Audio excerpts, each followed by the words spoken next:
Hello friends, welcome to Jenifa cooking. நம்ம இன்றைக்கி சமையலில் முருங்கைக்கீரை எப்படி பொரியல் செய்கிறதுன்னு பார்க்கலாம்.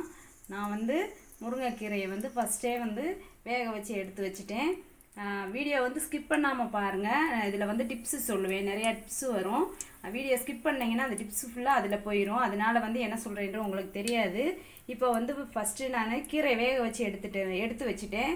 அப்புறம் சின்ன வெங்காயம், காஞ்ச மிளகாய் 4, அப்புறம் தேங்காய் துருவல், அப்புறம் கடுகு உளுந்தம் பருப்பு. இப்போ எண்ணெயை காய வச்சுருக்கேன். இதில் கடுகு உளுந்தம் பருப்பு சேர்த்துடலாம்.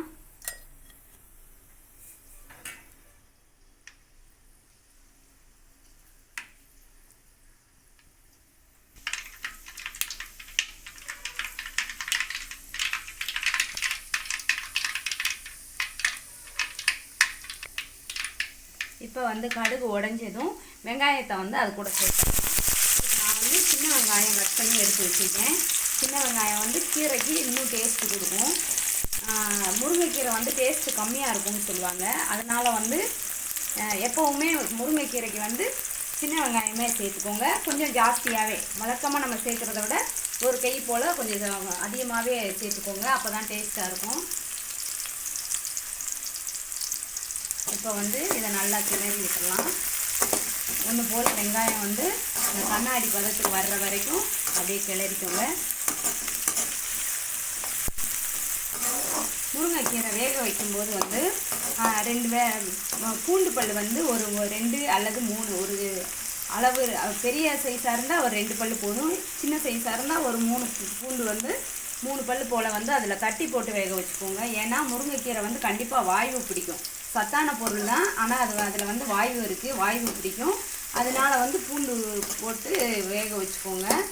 அப்புறமா நீங்கள் முருங்கைக்கீரை வேக வச்சுட்டு சூப்பு குடிக்கிற மாதிரி இருந்துச்சுன்னா 1 டம்ளர் தண்ணி சேர்த்தே வேக வச்சுக்கோங்க.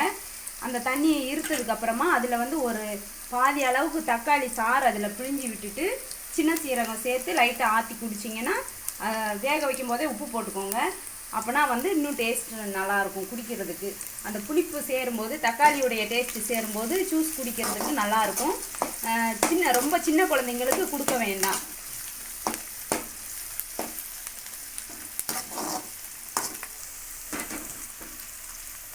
இப்போ வெங்காயம் இந்த பதத்துக்கு வந்துருச்சு. இதுக்கப்புறமா இதில் கீரையை சேர்த்துக்கலாம்.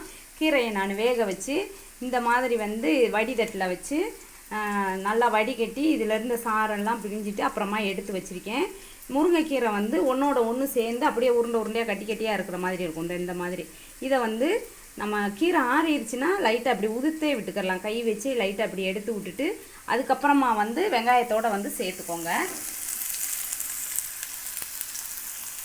இது கூட கீரை மட்டும் சேர்க்காம முருங்கைப்பூ கிடைச்சாலும் சேர்த்துக்கலாம். பூ கீரையை விட பூவில் சத்து கூடுதல். அதனால் பூ சேர்க்குறது மாதிரி இருந்துச்சுன்னா கொஞ்சம் கம்மியாகவே சேர்த்துக்கோங்க. நிறைய பூ சேர்க்க வேண்டாம்.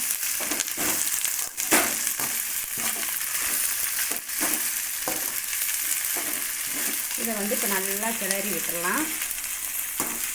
இந்த வெங்காயமும் கீரையும் நல்லா ஒன்றோட ஒன்று மிக்ஸ் ஆகுற அளவுக்கு அடுப்பை மட்டும் கம்மி பண்ணி வச்சுக்கோங்க. தீ கம்மி பண்ணி வச்சிங்கன்னா தான் நம்ம நினைக்கிற அளவுக்கு வரும், இல்லைன்னா கரிஞ்சு போயிடும்.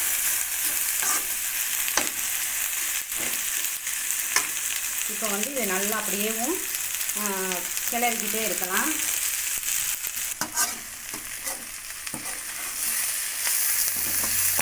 இதே மாதிரி திரும்பவும் கீரை அப்படியே நல்லா கிண்டி விட்டுக்கலாம். தீ மட்டும் கம்மி பண்ணி வைங்க. கீரையை வேக வைக்கும்போதே உப்பு போட்டு எடுத்துக்கோங்க.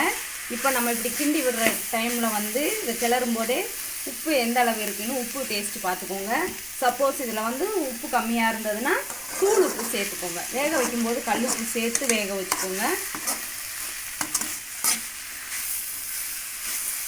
இந்த கீரை ஒரு கீரையோட ஒரு கீரை ஒட்டாமல் நல்லா அப்படியே பிரிஞ்சு வர்ற வரைக்கும் நல்லா சிம்மிலையே வச்சுட்டு கிளறி விட்டுறலாம்.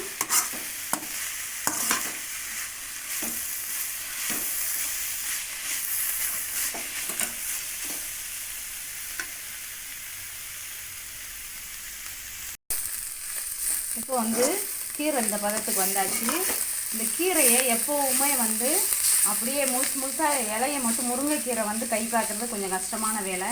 இலையை மட்டும் உருவி எடுக்காமல், உருவி எடுத்ததுக்கு அப்புறமா நம்ம மற்ற கீரையெல்லாம் எப்படி கட் பண்ணுவோமோ அந்த மாதிரி கொஞ்சமாக சேர்த்து வச்சு கட் பண்ணி எடுத்துக்கிட்டிங்கன்னா நமக்கு இந்த மாதிரி பொரிக்கிறதுக்கு கொஞ்சம் ஈஸியாக இருக்கும். கட்டி கட்டியாக சேர்ந்து வராமல் கொஞ்சம் உதிரி போல் இருக்கும். அப்போ கொஞ்சம் நல்லாயிருக்கும் டேஸ்ட்டாக.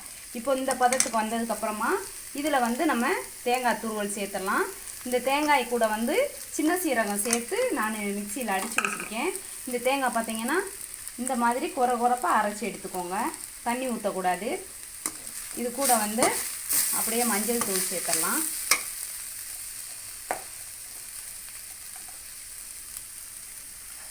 தேவையான அளவுக்கு மஞ்சள் தூள் சேர்த்துட்டு அப்படியே கிளறிக்கோங்க. இதுக்கு மஞ்சள் தூள் சேர்க்கணுமான்னு கேட்டால் கண்டிப்பாக சேர்க்கணும். ஏன்னா இது வந்து கீரை, இதில் வந்து ஒரு சில நேரம் பார்த்திங்கன்னா நிறைய புழு பூச்சி எல்லாம் இருக்கும். நம்ம கை பார்க்கும்போது வந்து அதெல்லாம் வந்து சுத்தம் பண்ணிடுவோம். அதனால ஒன்றும் இல்லை. இருந்தாலும் மஞ்சள் வந்து கிருமி நாசினி, அதனால் வந்து மஞ்சள் சேர்த்துக்கலாம். இப்போது இந்த மாதிரி நல்லா கிளறி விட்டு இந்த தேங்காயும் மஞ்சளும் நல்லா கீரையோட மிக்ஸ் ஆகுற அளவுக்கு கிளறி விட்டுட்டு இப்போ இதை வந்து இறக்கி நல்லா பரிமாறலாம். இந்த மாதிரி வந்து ஒரு வட்டம் ட்ரை பண்ணி பாருங்கள்.